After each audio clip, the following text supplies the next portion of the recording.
For me ha, para sa akin lamang po, kung pipili ako sa kanilang dalawa, I would go Pambansang Kinipig, Sir Lawrence ang galing. Basta honest, review sa'yo ay sasabihin. Pambansang Kinipig, sa kanya ang hihiling. Basta produktong sabi, lahat ay bibiin. Hi mga kamukha, tayo po'y nagbabalik. Ako po si Sir Lawrence, ang inyong pambansang human guinea pig. Heart! Dito nga po sa ating channel, gumagawa na po tayo ng review videos ng mga rejuvenating set. Pero mataas po ang standards natin dito mga kamukha. Hindi tayo basta-basta gumagawa ng mga rejuvenating set na mga review unless nga po wala po yan na dalawang ingredients na hydroquinone and tretinoin. Kasi may mga alternative naman po tayo. Again, nasa sa inyo po yan. Hindi po namin kayo pinipigilan, pero yung hydroquinone and tretinoin nga po, dapat may prescription yan from our doctor mga kamukha. And doon nga po sa mga videos natin, ang dami nyo nagsasabi na, Sir Lawrence, pwede po bang ipag-compare nyo tong dalawang products na ito or dalawang brands na ito? And dahil nga po nakikinig kami sa inyo, gagawa tayo ng comparison video ngayong araw na ito. And ito nga po ay base po sa aking naging experience. Para nga po sa kaalaman ng lahat, I have a combination skin type. Yung aking T-zone area ay oily, while ito pong aking cheek area ay, ito nakakaloka, no? Habang tumatanda ako, nafe-feel ko na medyo nasa normal to dry na si Sir Lawrence. Ayan. Para po dito sa aking left side, ito po yung una natin na ni-review. Walang iba kundi ang Rixki na Glow Balm. Ito siya mga kamukha. Para naman po dito sa aking right side ay itong Beauty White Rejuvenating Set! Ano nga ba sa dalawa ang ating pipiliin? Let's go first po sa kanilang packaging. Etong packaging ni Rix po ay nakalagay po siya sa karton, while ito pong kay Beauty White ay nandito po siya, pouch type siya mga kamukha. And para po sa akin, mas nagandahan ako dito. Very innovative siya. Kung dati nilalagay dito ay yung mga supplement, ngayon ang ganda niya. Kasi lalo na kung gusto nyo po na mag-travel mga kamukha, tapos ilalagay nyo yan, ayan no, hindi na siya matatapon, tapos very slick siya, compact, madali siyang ilalagay sa bag. If i-compare nga po natin dito na nasa karton siya at ayun, natapon na ni Sir Lawrence. Para naman po sa products ng dalawang sets na ito, meron po silang tig-apat. And usually dito nga po sa Pilipinas, ganoon nga rin po, talagang apat po ang products sa isang set. Pareha sila mga kamukha, kaya maganda silang ipag-compare talaga. Isa-isahin po natin mga kamukha. Let's go first sa kanila nga po na sabon. We really need to look at the ingredients kasi yan nga po ang mag-e-effect sa atin mga kamukha. Okay, halos may pagkakapareha sila ng konti mga kamukha. Let's go first sa maganda na pagkakapareha sila. Silang parehas po na sabon ay may kojic acid po ito. Yung kojic acid maganda nga po yan para po sa pagbabrighten or paglalighten ng ating skin at may mga studies na po niyan. At pareha sila mga kamukha. Pero kung titingnan po natin, mas orange nga lang po ng konti or mas orange talaga.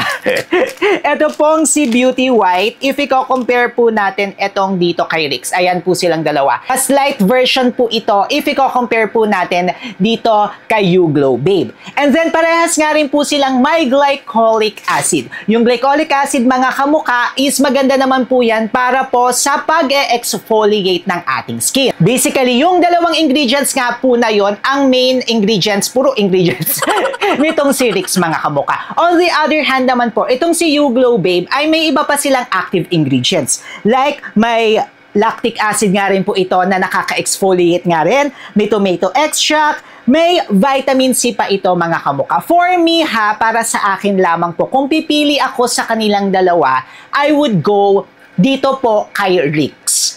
Kasi for me, na may sensitive skin nga rin po ako. Actually, na-diagnose ka rin po tayo with hypersensitive skin. Ibig sabihin po nun talagang mabilis ka po mag-effect sa ating skin ang mga ginagamit natin na products. So, medyo mas okay po para sa akin ito. Hindi ako nag-dry ng todo-todo dito. On the other hand, ito naman, maganda siya kung gusto nyo talagang mag-exfoliate ng bonggang-bongga. Kasi may lactic acid, may glycolic acid na nga po. Ito may vitamin C pa siya. Kaya ayan siya mga kamuka. Ito pwede nyo siyang gamitin sa umaga. Ito pwede rin naman siya sa umaga, pero I won't suggest talaga, lalo na kung may expose kayo sa araw. Talagang todo sunscreen kayo mga kamuka. Para nga po sa personal lamang po, I will go dito kay Rix. Pero kung gusto nyo talaga mag-exfoliate ng bonggang-bongga, dito naman po kayo kay You Glow Babe. Parehas na nga po silang may 1 point at let's go naman po dito sa kanilang toner. Ito po yung kanilang toner mga kamuka. Mas malaki ng konti itong kay Rix. Ang pagkakaparehas po nilang dalawa, both po sila is may alpha-arbutin. Yung alpha-arbutin mga kamuka, maganda pala siya para sa may mga melasma kasi nakakapag-lighten nga rin po ito ng mga pimple marks, na mga marks, and also nga ng hyperpigmentation. Meron silang dalawa niyan. Then meron nga rin po silang parehas na vitamin C, which is maganda nga rin po yan pagpapa-brighten ng ating skin. Then meron nga rin po silang parehas na retinol mga kamuka. Pero ito pong kay You Glow Babe is mas matapang ng konti if i-compare po natin dito kay Rix Skin. Kasi yung kay Rix po, isang ginamit nila dito is retinol palmitate, which is also vitamin E. Kaya mas light version po ito ng konti if i-compare po natin dito kay retinol. Then ito pa nga pong si You Glow Babe ay may glycolic and lactic acid. Kaya naman talaga todo-todo, kung gusto yung mag-exfoliate, go kayo dito mga kamuka. Kaso nga lang, kung may sensitive skin kayo, medyo iwas-iwas tayo ng konti, mag-incorporation po tayo. Para po sa toner mga kamuka, personally ulit ito ha, depende nga po ito sa preference nyo, I would go dito kay Rix Skin. Kasi nga, mas light siya, micro peeling po yung naganap sa akin if i-compare ko po dito kay Beauty White. Pero kung gusto nyo nga talaga ng extreme, intense, kaya nga nakalagay dito, intensely, kung gusto nyo talaga na magbalat kayo ng todo-todo, exfoliate kayo ng todo-todo, go kayo dito kay Beauty White. At dahil nga po naging favorite natin itong si Rix Skin, ayan, bumili na ako ng malaking version, di ba?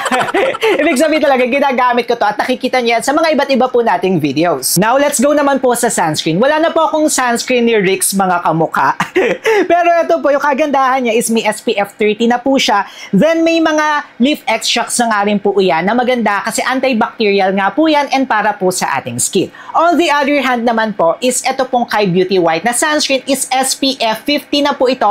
Broad spectrum na nga rin po ito para sa UVA and also UVB. And kung makikita nyo siya mga kamuka, ayan ubus na ubus ko itong kay Beauty White. Nagandahan tayo.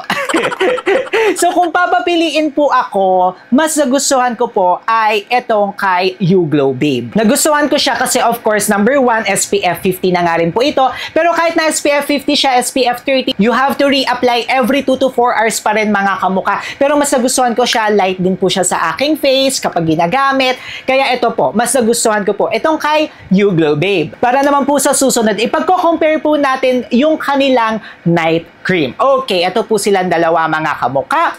Ang pagkakaparehas po nilang dalawa, unang-una sa lahat is parehas po silang may vitamin C. And then yung vitamin C mga kamuka, maganda nga po yan para sa pagre-renew and also pagpapabrighten ng ating skin. And then meron nga rin po sila parehas na retinol. Pero again, ito po is yung mas matapang na version. Kaya kung makikita nyo po, mas kulay yellow po siya. If i-compare po natin ito dito kay Rix, si Rix po, ang ginamit nila dito is si retinol palmitate nga po, which is also vitamin A. Hindi po siya ganun ka-potent if i-compare nga po natin sa retinol. Kaya kung mapapansin nyo, ayan mas yellow po itong kay You Glow Babe if i-compare nga po natin dito kay Rix Skin.